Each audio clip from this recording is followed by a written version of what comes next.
themselves from week to week, and that's unique, and it's what makes them special. How would you then characterize Sean McVay? Sean is similar in the sense, a little bit differently. Brilliant coach, and what he does, again, what we're doing. Sean O'Hara and I are going to do a segment today on playbook, and I don't mean this disrespectfully. I don't. Jared Goff and Tom Brady are running the same plays. I can show you a 3-level throw that has a deep, an intermediate, and an underneath target on 90% of the things they're going to throw. Do it from different formations, boot and waggle, play action, set up. This guy runs the deep, this guy runs the cross, this guy runs the shallow. Next time, okay, Edelman's underneath, Gronk's intermediate, and Dorsett goes to the top. Next play, it's Gronk goes over the top, Edelman's intermediate, and Hogan's underneath, and it's just variations of a theme. Sean McVay does it in a very inventive way that he can come to the line, he can get into his protection and change the route combination of who he does what, based on whatever you do. He's going to come up and do his Halle Berry or Omaha, which is a good choice, by the way. I like the Halle Berry one. And he's doing it on the fly, which the game is morphing towards the more your quarterback has to do. Where Tom Brady does it to a large degree in the route combination. I mean, what on a football field is Tom Brady not seeing? So you see him come off the ball right away, because the minute he sees the indicator of what the coverage is, this guy's open, I'm going there. I'm not even going to look anyplace else, because I know Edelman's going to be up underneath, or I know Gronk's going to be in behind, so I'll wait it a little bit. Now, he gets the ball out of his hands while you can't get home, because he knows by the defense so readily, where Jared Goff is still evolving there and is going to try to put himself in a place that I think you're doing this, so I'm going to put these guys in this position that allows me to go to this play.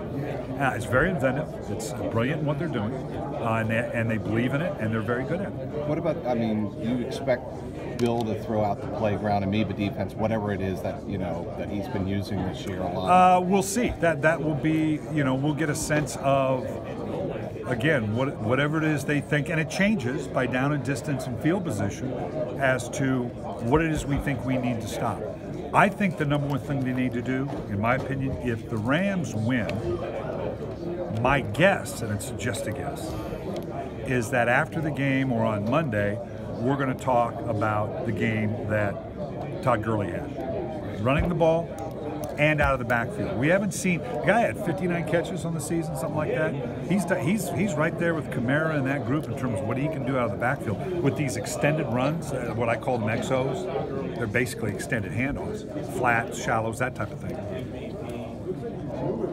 If they beat the Patriots, my guess is Todd Gurley is going to have a big game, both running the ball and coming out of the backfield. Because of play action. Because that's all part and parcel of it. And they'll get play. And once they do, then they're going to get the big hit, because Bill's going to say, "Screw it, I'm going to stop the run. I'm going to stop Gurley," and they're going to come down into that box and they're going to play action and get the shot in behind it. But it begins with they got to get Gurley and C.J. Anderson to a degree cranked up. But my guess is if the Rams win, it will probably be because if he's healthy, sounds like he is. Sean alluded to it this week where he said, my job is to get Todd Gurley into the game plan, and we will. Now either it's a hell of a bluff, and he's getting Bill thinking that way because Todd's not healthy, or is healthy, and we know that's what it's going to take for us to win. Based on what you said about the coaching the same plays, because we're such a copycat league and everyone wants a McVay now, is he a prototype or is he a unicorn? He is for now, and the ratio in the league is not going to change. You come into the league, the average coaching tenure in the NFL is 3 years. Okay, in the 9 years I was the head coach of the Ravens, there were 86 head coaching changes in that 9 years. That means the industry turned itself over 3 times in a field of 32. That's the vogue thing right now. And some will be successful and some won't. 80% will probably fail. You tell me which is which, I don't know. But conventionally thinking, about 20% will do well. 80% will fail, and now it's okay, that didn't work, now we got to go do whatever the other next cycle is. Coach, what would, in your mind, be some of the bigger challenges Mike Mayock now faces? I've said this before. publicly. I've been around some pretty good guys: Ozzie Newsome, Frank Gilliam, Scott Studswell, James Harris. Mike Mayock is as good evaluator of talent as I've ever been around. He does the work. He grinds the tape. He goes to the workout. He knows what talent is. Mike will do a good job in that regard. Now, the challenge for What are the challenges for working for John? Well, That's too long an answer. Just listen to what you said. Yeah. Well, what are his challenges? The challenges, and John's a friend, and John's brilliant. Mike, one, and he knows what he's getting into, that on a daily basis, he's got to get used to the fact that John's going to come into the office and motherfuck him because I don't have enough talent. Okay, by God, why can't we? That's just the way John operates, and he knows that coming in. The challenge for Mike, having said, and I believe that, he's as good an evaluator talent as I've ever been around. One, a lot of Mike's strength was his interaction around the league, doing his job for the network to where he could say, well, what do you think? What do you think? Well, now those guys are going to go, none of your damn business what I think. So he's going to be out on that island a little bit. And putting that infrastructure around him, because he's not had to do that before, because it takes a village. You've got to put the pieces in place, the structure of, okay, how's this scouting department going to work? Who's going to do what? What's the interaction? And Mike's a very organized, smart guy, and he will do it. But he hasn't done it before. That's going to be the challenge in putting that together. So you can evaluate a guy, but it's more the day-to-day, the contract, all that other stuff that now becomes his life. Everybody can evaluate in varying degrees. It's how do we, I mean, I work for maybe one of the best, if not the best ever, in Ozzie Newsome. And the brilliance of Ozzie Newsome is the best listener I've ever been around. He brings good people around him. He lets them out. Our draft table leading up to the draft with Ozzie was not Ozzie Newsome sitting there and going, well, I think this about this guy and that guy. It's, what do you think? I'll tell you what, you two go look at the tape on this guy. You're the DB coach and you're the Southeastern scout. I got a DB in the Big Ten that you haven't looked at. Like, I want you two to go look at that guy. Because I've got the scouts evaluation on him. I want you guys to go. And his ability to listen to, well, what do you think? What do you think? Everybody has a say. Now, at the end of the day, he's going to make a call. But his ability to listen, get good people around him that know what they're doing, believe in what they're saying, and then piecing them together and listening to what they're saying, and then you make the decision. That's a process, and that takes developing. It doesn't just happen. So that'll be the challenge for Mike. You caught the beginning of this Patriots run at the end of your coaching career. What was Patriots Week like going when this team was going on their little roll at the beginning? You mean preparing for them as an opponent? For them when it was Patriots. You had to, you knew you had to do what you do well, and you have to do it the entire game. That you were going to have to be prepared and have your players prepared for adjustment. Because as we've talked about, they morph themselves offensively and defensively like we've never seen. So you get into the game and all of a sudden they're doing this. And the players can never get a sense of, well, you didn't realize they were going to do that, now they're panicked. You've got Wade Phillips has to go in going, guys, if they want to run the ball at us 40 times like they did Kansas City, this is our plan. If they want to throw the ball 50 times, this is our plan. So don't panic as we dip it in and out of these plans. Don't think we're not prepared, because we're going to have to adjust once we realize what it is they're going to do. That takes a lot of coaching. That takes a lot of faith by the players. The players have to believe in what you're doing, and you have to show them that we have an answer for what they're going to do. That's sort of been, I go back to the 2003 or 4 run where they go against the Colts, the best offense in the NFL, and they win a low-scoring game at Foxborough. And then they go to Pittsburgh in the AFC Championship, the best defenses score 41 on them.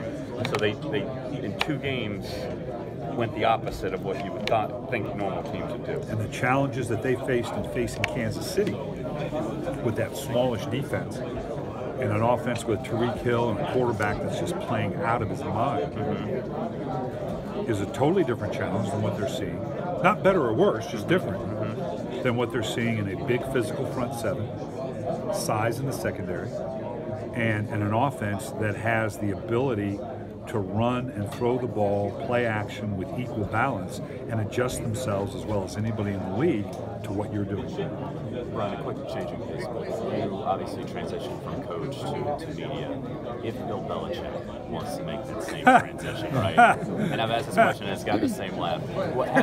How do you think, if he wants to do it, how do you think that would go? First off, I don't know that Bill would want to do that or would enjoy it. It's hard for me to imagine that Bill would put up with some 25-year-old producer in his ear telling him, a young kid that doesn't know a screen pass from a screen porch, telling him, tell us about this.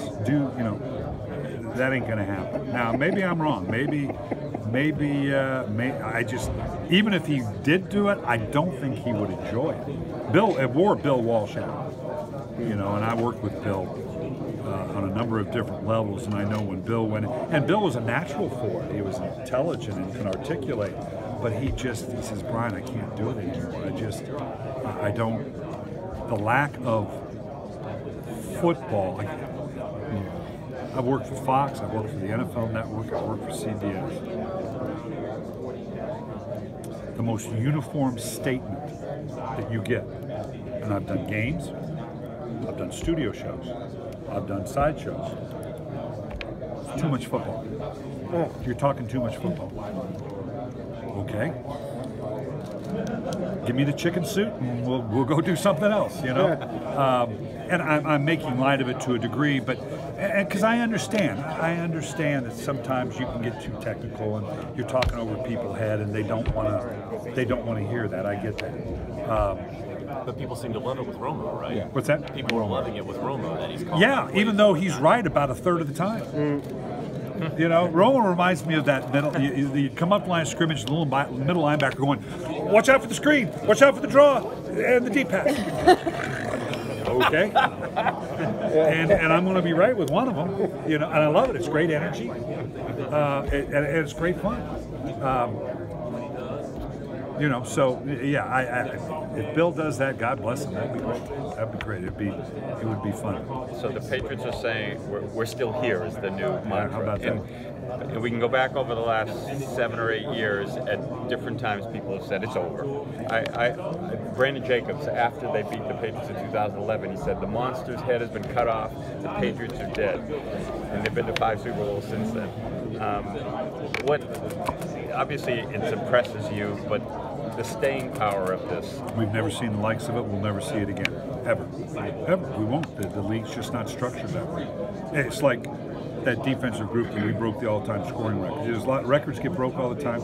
That 2000 Raven defense that broke the all-time scoring record. That is a record that will never, ever be broken. In no small part because the rules have changed. Offenses have just been dealt a hand that will never go back. The way it's going now, free agency, caps, money, we'll never see it. And that's special, to be able to say in a world that is constantly changing and turning itself over, that the likes of what we're seeing with the Patriots will never, ever be seen again. Do you ever wonder, Brian, how much Tom does on his own? At the level that he's at, the performance level, the intelligence, everything on the field. I mean, people have obviously made the analogy he's his own offensive coordinator on the field, but do you ever get a sense watching their games how much of this is just Tom? It's not fair to say just Tom because it's a matter of the way it's orchestrated around him. What Josh McDaniels gets a great deal of credit for is recognizing you have that ability in a Tom Brady. So now I've got to get the guys around him to buy in and understand this is what you've got to do. And it's going to be on the fly. This is graduate work. This is not football 101. We're in a 500 level class here. Okay, and when Tom wants to do this, you've got to know what to do.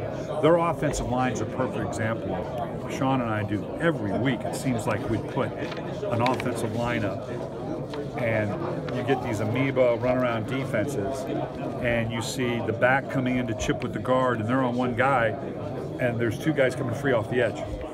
because they just can't unwind. I know what your responsibility is, but the look says doing so-and-so. I'm doing a bit tomorrow on Playbook that shows the intelligence of their scheme, protection scheme, that when Tom wants to get them into X, and now I've got a 4-week look from this side.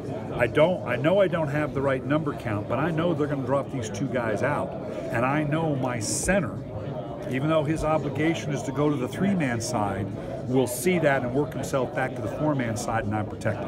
Now that's part of that. You're talking too much football. Too much football. Here. I can hear the producer in my ear right now. You're over my head, but their ability to unwind that, and Tom to know, oh yeah, center's going to get back over there. I'm a man short over here, but I know my center's going to get back over here. Is right now at a level we don't see. There's a lot of different things about preparing for a Super Bowl than a regular football game, and one of them is halftime. And it being so long. As a coach, how did you handle that? Was it something you planned for the extra time, or? Absolutely. The biggest difference is, and I hear all the time during the season, well, this team does a great job of halftime adjustments. No one does shit at halftime. I got news for you. They go in, they use the restroom, they kind of look at each other and go, what the hell just happened? Yes, I'm overstating it. There are some things. But this vision that they now come out and we're going to orchestrate in a totally different way does not happen. It happens during the course of the game. Now, and you've got to plan for it. The Super Bowl is different because of the time you have. And we coached our players to understand, now look, we're going to do more at halftime. We're going to actually install and do some things.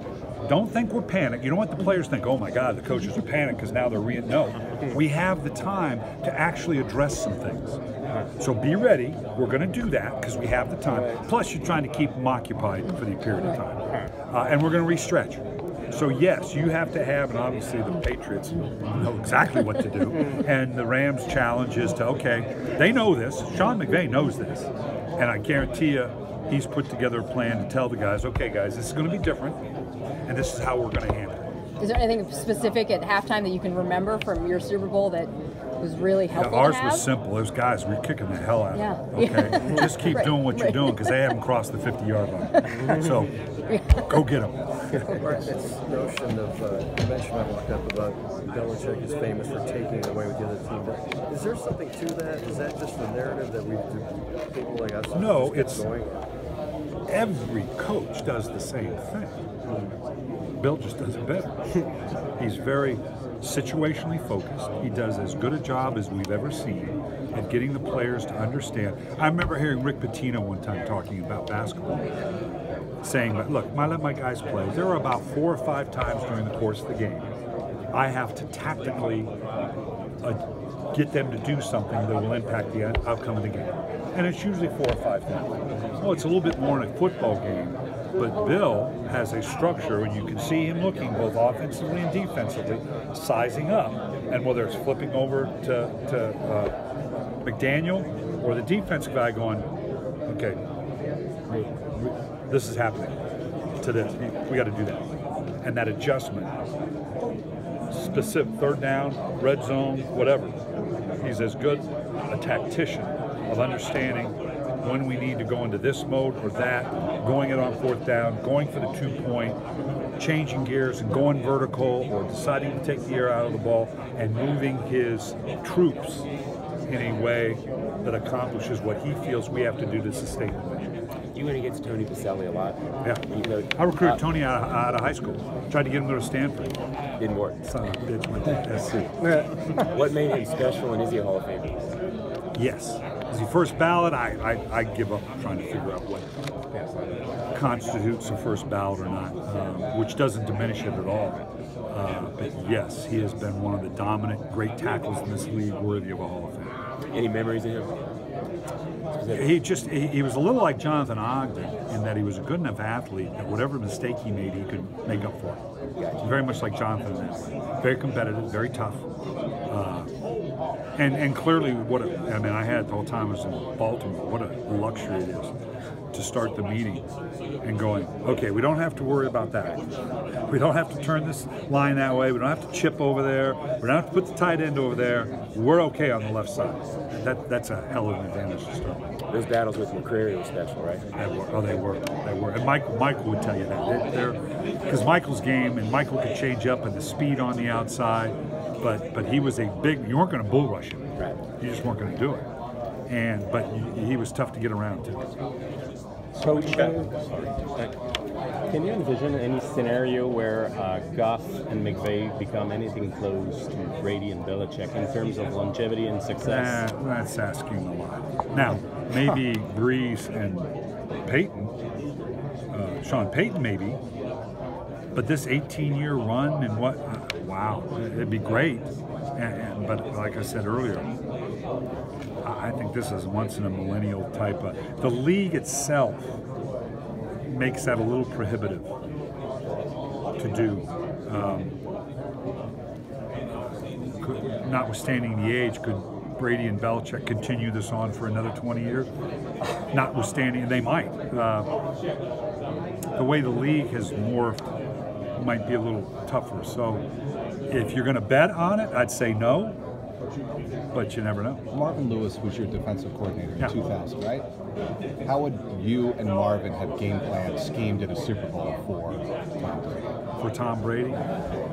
We were, given that fortunately, if you look at their 2 losses to the Giants, we were uniquely configured with our ability to put a 4-man rush and stop you with a standard box. We didn't need the extra guy in the box to stop your run.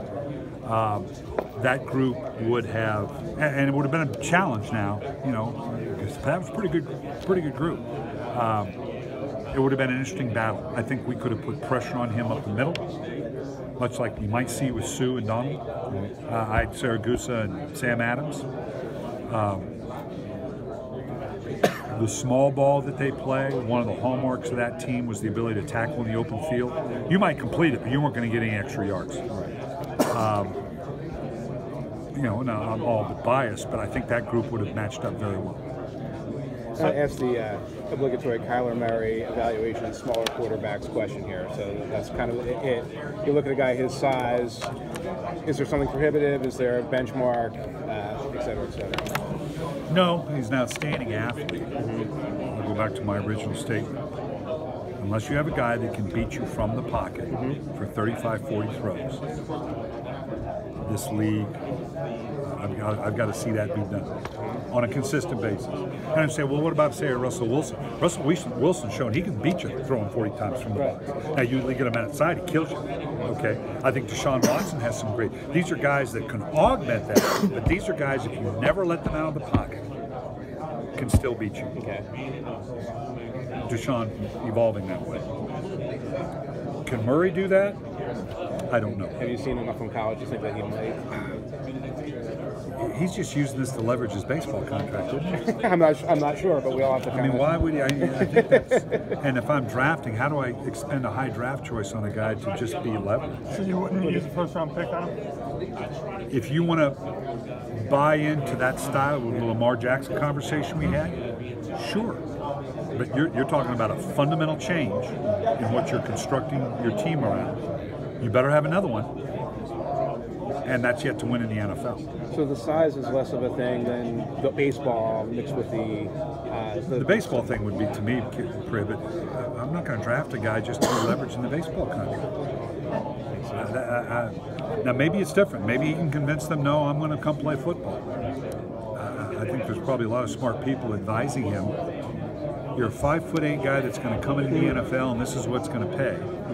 Or you can pay 20 years in the Major League Baseball and make this money. And we don't care how tall you are. I don't know. That but seems pretty. When guys, though, and Elway was one, though, he's a great football player, but when you can be a franchise quarterback, it seems like you choose football over baseball, no matter how good you are at baseball. Well, it depends where your love is. What's Major League Baseball playing? And it's all guaranteed. What are the quarterbacks now looking for? I want all guaranteed money. Can he make? Now, I'm assuming, I don't know how good a baseball player he is. he honestly is good, more of potential. He hasn't done anything ridiculous. Okay, so that's a legitimate question.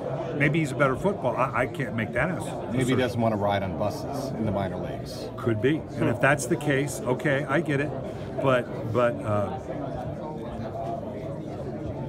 it's a fundamental shift for a team to take, and a team might. I get it. We'll see. Part of that also might be Arizona's new head coach.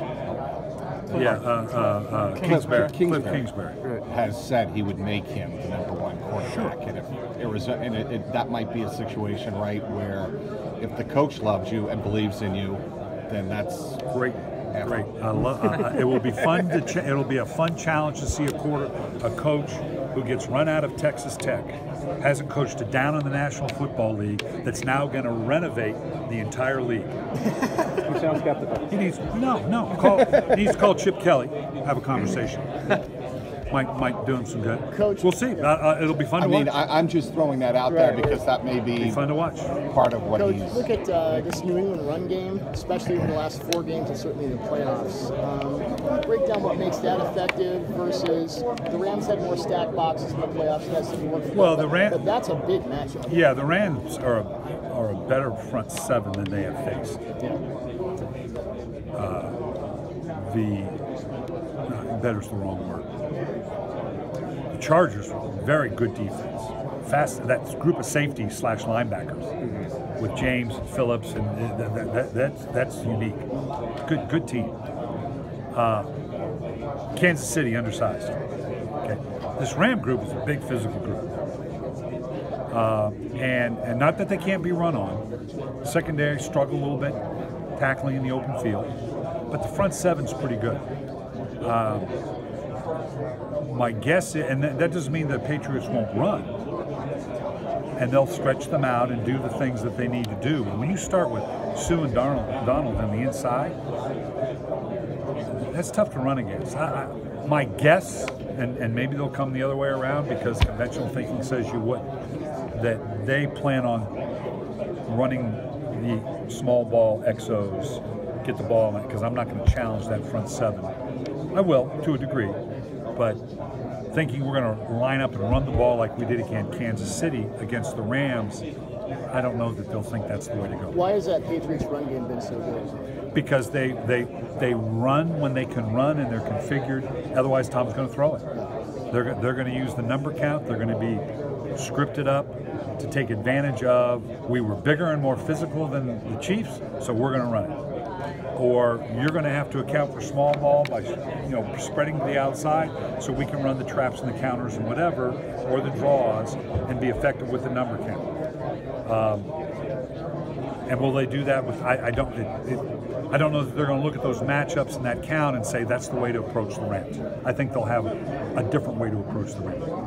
Jet sweeps, Cordero Patterson, stuff like that, where they're like running horizontally and then cut up field. Sure, yeah, and with your change-ups, yeah, absolutely, and get the Rams, because the Rams have been vulnerable to that type of thing, getting out around the edge, running from tackle to tackle. It might be challenging, but you get on around the edge, they lose contain at times, and when they do, the Rams have had trouble with that. So they're capable of doing it and being very disciplined and not allowing that to happen. I would think, and Wade's been successful against them. He has the ability. We used to always use the term 8's enough, which basically says, when we run a +1 defense, meaning if you got a 6-man box, we're going to put a 7th guy. If you got a 7-man box, we're going to put an 8th guy down. And you got to set. It's more, particularly when you're playing option football. But when you do that, it's okay. 8 is enough, or 7 is enough. And if you're not a part of that, don't worry about it. If your job is to keep contained or don't let Cordero Patterson or everybody get on the outside, do that. And if we get beat inside running, that's not your fault, okay? If you're supposed to take away tackle to tackle on the inside, don't worry about the outside because someone else is there. And so my guess would be, I was talking to a well-thought-of coordinator, we were talking about this very thing, and said, well, I'd basically take away the small ball, I'm not going to let him run between the tackles. I'm going to configure on the outside that doesn't give him any of the trick stuff outside, that accounts for White and Edelman underneath. And if they can make enough big plays to beat us, then you win. What about Gronk, though, in that scenario? And he could be that big play. That if that could very well be that matchup. Be interested to see if they don't take a Talib and decide, okay, that's the matchup we're going to push down in there. I don't know. That may be. But Gronk very much could be that guy that ends up with that deep. It was against Kansas City the one time they matched up one-on-one. Tom said, okay, you're all down here taking away the small ball. I'm going to take my shot to Gronk. And Tom will pull that out. So, you know, it's the classic question of, can you make enough big plays down the field? Who do you think makes that call between Bill, Josh, and Tom? Is it a feel between the three of them to say, hey,